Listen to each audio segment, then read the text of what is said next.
मैं आज क्वेश्चन करना चाहूंगा लोगों से, खासकर जिनके आंखों में खून उतरा हुआ था और आज भी उतरा हुआ है। नफरतें अगले लेवल पर पहुंच चुकी जी, नफरतें अगले लेवल पर पहुंच चुकी हैं। मैं आज पूछना चाहूंगा लोगों से, जरा 1 मिनट में अपने पांव जरा डाल के देखें। एक सोल्जर है, मैं देखा है चीमा साहब, मुझे पता, आंध्र प्रदेश से,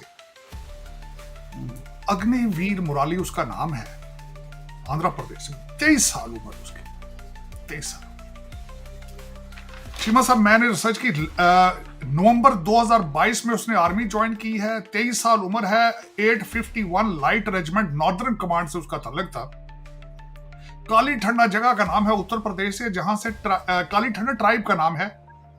2 बजे वो मरा है, 9 बजे उसकी मां को कॉल आई है, तो उन्होंने कहा है अपने इस लड़के के बाप से बात करो, जिसका नाम है श्री राम नायक, और उसके अल्फाज ये थे कि वो हमारा वाहिद सहारा था। साजिद तरार एक पाकिस्तानी है जो कई वर्षों से अमेरिका में रहता है। वहां इसने मुस्लिम्स आप अमेरिका के नाम से एक संस्था भी बनाई है, जिसका यह प्रेसिडेंट है। साजिद तरार ने 11 मई 2025 को पाकिस्तानी कमर चिमा के साथ एक पॉडकास्ट में भारत पाकिस्तान के बीच हुए तकरार के विषय में काफी तरह की बातें की है, जिनका उत्तर देना बनता है।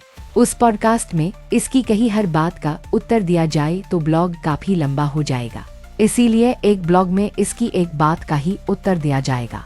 एक बात यह अपने हर ब्लॉग में दोहराता रहता है कि पाकिस्तान मेरी माँ है और भारत मेरी दूसरी माँ है। जैसे पाकिस्तानी मेरे अपने हैं, वैसे ही हिंदुस्तानी भी।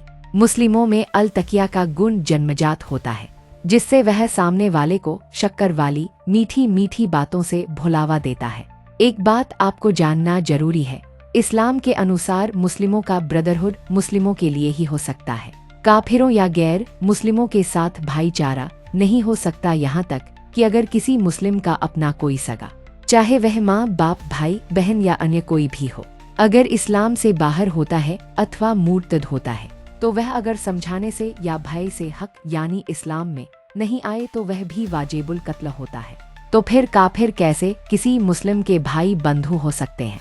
जब साजिद तरार कहता है कि जैसे मुस्लिम मेरे भाई बंधु हैं वैसे ही हिंदू भी, तो इसे अल तकिया कहते हैं, यानी मीठी मीठी जलेबी खिलाना।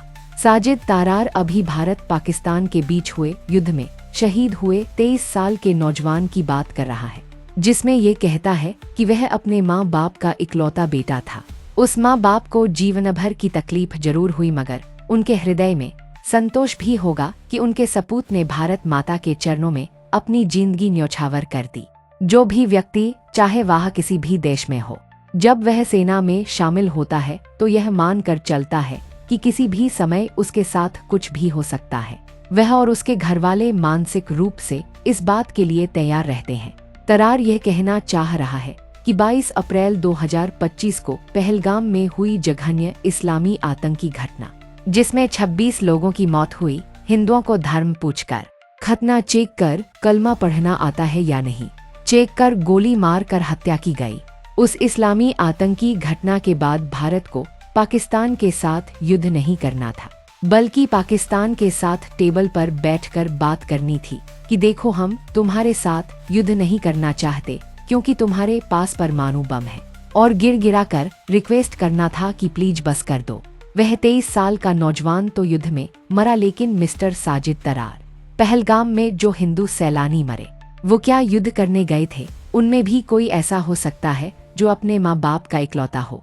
कोई जवाब है तुम्हारे पास इस बात का? फिर 22 अप्रैल 2025 की पहलगाम घटना के बाद 2 बातें तुम मुसलसल करते आ रहे हो। 1, घटना में शामिल आतंकी अब तक पकड़े नहीं गए।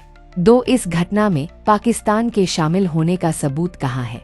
पाकिस्तान कई दशकों से भारत के साथ प्रॉक्सी युद्ध कर रहा है, जिसमें पाकिस्तान की मिलिट्री, जिसका उद्देश्य ही ईमान, तकवा और जिहाद है। मिलिट्री के साथ ISI और इस्लामिस्ट आतंकवादी ग्रुप शामिल हैं।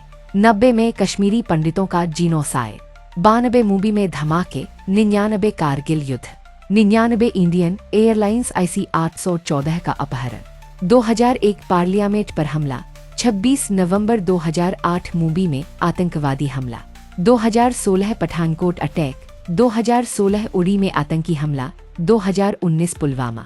इनके अलावा अन्य इस्लामी आतंकी घटनाएं जिसमें ISI सपोर्ट था।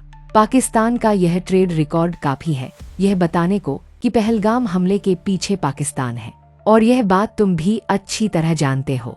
और असल बात तो यह है सबके जड़ में इस्लाम है कि कैसे इस्लाम को पूरी दुनिया में फैलाना है, काफिरों को हक यानी इस्लाम में शामिल करना है, बहला फुसला कर, धमकी देकर, भय दिखाकर, अल तकवा से मीठी मीठी जलेबी खिलाकर, नहीं माने तो काफिरों का कत्लेआम कर।